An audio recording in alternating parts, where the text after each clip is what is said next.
এখানে অনেকের বাচ্চা মারা গেছে, আছে না? হাসরে যাওয়ার পরে বাবাও আটকাই গেল গুনার কারণে, মাও আটকাই গেল গুনার কারণে, জান্নাত পাওয়ার কোনো সুযোগ। এবার তাদেরকে ফেরেশতারা জাহান্নামে নিয়ে যাচ্ছে। হঠাৎ করে একজন ফেরেশতা এসে বলে, দাঁড়াও, তাদেরকে দাঁড় করাও। তাদের হিসাব পাল্টাই গিয়েছে, তাদের রায় চেঞ্জ হয়েছে। বলে যে কেমন চেঞ্জ? বলে যে তাদেরকে জাহান্নামে নয়, জান্নাতের রাস্তাটা একটু দেখাই দাও, জান্নাতের রাস্তা দেখাই দাও। সুবহানাল্লাহ, একটু জোরে বলি না, জান্নাতের রাস্তা দেখাই দাও। এবার গুনাহগার বাবা গুনাহগার মা দুইজনে ভাবতে থাকে, কিরে জান্নাত পাওয়া তো দূরের কথা, জান্নাতের গ্রান পাওয়ার তো যোগ্যতা আমাদের কাছে নাই, গুনায় গুনাহ করছি, আবার জান্নাত পেলাম কিভাবে? আল্লাহর তো কোনো হিকমত তো নিশ্চয় আছে। এবার জান্নাতের দরজায় দাঁড়ায় দেখে ছোট্ট একটা বাচ্চা দাঁড়ায় আছে। এবার সে জিজ্ঞেস করে, বলে যে তুমি কে? বলে যে বাবা আমারে চিনো নাই, আমাকে চিনো নাই। সুবহানাল্লাহ, আওয়াজ আসতেছে না? আমাকে চিনো নাই? বাবা মা বলে যে না, আমি তো তোমাকে চিনছি না, তুমি কে? বলে যে আমি তোমার সেই সন্তান যে কোলে থাকা অবস্থায় আল্লাহ দুনিয়ার থেকে নিয়ে এসেছিল, তোমাদেরকে কিছুটা কষ্ট দিয়েছিল, আজকে তোমাদেরকে জান্নাতে দেওয়ার জন্য আমাকে মাসুম অবস্থায় আল্লাহ দুনিয়া থেকে নিয়ে আসছেন। সেজন্য যাদের বাচ্চা মারা গিয়েছে আফসোস করেন না, যার মাল উনি নিছে আর উনি বুঝে শুনেই নিছে। একটু বলেন না রে ভাই, সম্পত্তি দিছে কে? আবার নিয়ে যাচ্ছে কে? মালিকের যা মন চায় তা করবে, আপনি আমি বলার কে? যারা বলে তারা বান্দা নয়, আর যারা মওলার খুশির উপর খুশি থাকে তারাই হচ্ছে খাস বান্দা, যার বাস্তব প্রমাণ কারবালার ময়দানে ইমাম আলী মাকাম ইমাম হুসাইন দিয়ে গিয়েছেন। সুবহানাল্লাহ।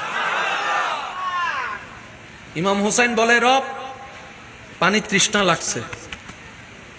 রব বলে যে হোসাইন, তুমি পানি না খেলে আমি খুশি হব। আমি আর বলতে বলবো না, আপনারাই বলেন জোরে জোরে সুবহানাল্লাহ। রব বলে যে হোসাইন, তুমি পানি না খেলে আমি খুশি হব। হোসাইন বলে, ইমাম হোসাইন বলে, আল্লাহ তুমি যদি খুশি হও, আমি হোসাইন আজকে না আজীবনই পানি খাওয়া তো দূরের কথা, আমি স্পর্শ পর্যন্ত করব না।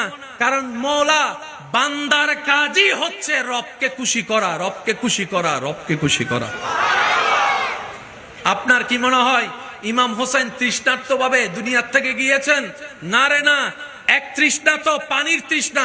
আশেকরা একটু খেয়াল করবেন, এক তৃষ্ণা পানির তৃষ্ণা, আরেক তৃষ্ণা প্রেমের তৃষ্ণা। জগৎ দেখেছে ইমাম হুসাইনের গলার তৃষ্ণার কথা, জগৎ দেখেছে ইমাম হুসাইনের বুকের তৃষ্ণার কথা। আরেক তৃষ্ণা সেই তৃষ্ণার আড়ালে ছিল, সেটা হচ্ছে আল্লাহকে দেখার তৃষ্ণা। আমাদের নজর হচ্ছে পানির দিকে, ইমাম হুসাইনের নজর হচ্ছে হনরহম হবর জাইলর। এক তৃষ্ণা পানির তৃষ্ণা। প্রথম দুটো খাইলে ওরে যে শান্তি লাগে, ওই রকম পানি তৃষ্ণা বুকের মধ্যে লালন করে ইমাম হোসেন অপেক্ষা করছে। তারা যত দ্রুত শহীদ করার চেষ্টা করছে, ইমাম হোসেন তার চাইতে অতি দ্রুত চলে যাওয়ার চেষ্টা করছে। তারা মনে করছে আমরা মারতে আছি, ইমাম হোসেন পরাজিত হবে। ইমাম হোসেন বলে, তোদের চোখে পরাজিত হতে পারলেই তো রবের চোখে জিতে যাব। মনে রাখবেন, শয়তানের চোখে যে হারে, রবের চোখে সে জিতে। শয়তানের চোখে যে জিতে, রবের রহমতের চোখে সে হারে। এবার জগৎ দেখে ইমাম হোসেনের ডাইনে পানি, বলেন না বলেন, ডাইনে পানি, বামে পানি, সামনে পিছনে পানি, ফুরাত নদীর চারিদিকে পানি বন্ধ, চারিদিকে পানি। সবাই বলে যে ইমাম হোসেনের পানি নাই। ইমাম হোসেন এখান থেকে বসে হাউজে কাউসারের পানি দেখতেছে। আরো জোরে। পৃথিবীর মানুষের কাছে সবচাইতে দামি জায়গার নাম হচ্ছে মাথা। মানুষের কাছে সবচাইতে দামি জায়গার নাম কি? আর মুসলমানদের কাছে সবচাইতে দামি জায়গার নাম হচ্ছে সিনা। একটু বুঝার চেষ্টা করবেন প্লিজ, মনোযোগ। মুসলমানদের কাছে আর মানুষের কাছে পার্থক্যটা, সব মানুষের কাছে দামি জায়গার নাম, আরো জোরে, সেজন্য আমার যুবক ভাইরা অনেকবার শুনেছে বড় বড় বিজ্ঞানীরা মারা যাওয়ার পরে তাদের ব্রেন নিয়ে গবেষণা করা হয়েছে। মানুষের কাছে দামি জায়গার নাম মাথা, মুসলমানদের কাছে সবচাইতে দামি জায়গার নাম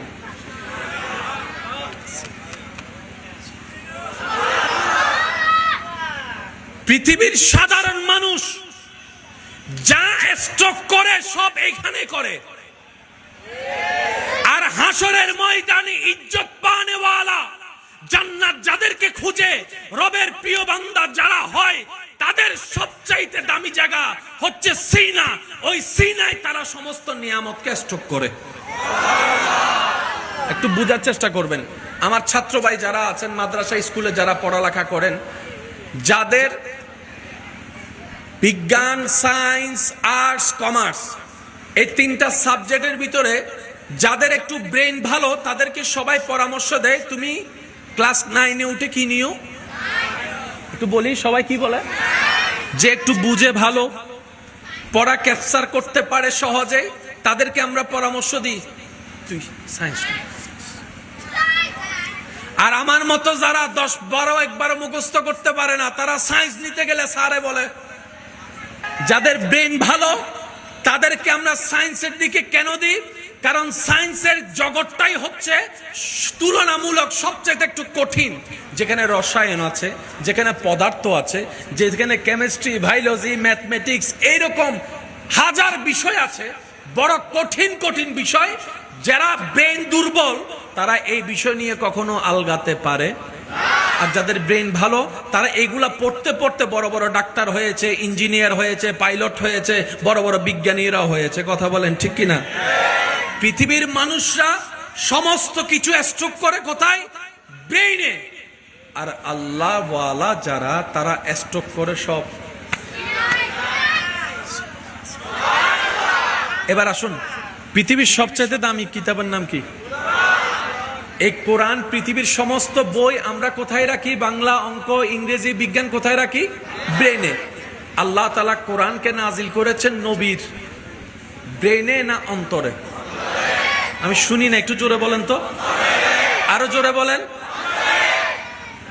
আল্লাহ শ্রেষ্ঠ কিতাব কোরআন নাজিল করার সময় নবীর নূরানী দেহ মুবারকের আফাত ও মুস্তকের ভিতরে অন্তরকে বাছাই করেছেন, অন্তরকে বাছাই করেছেন। সুবহানাল্লাহ বলেন না?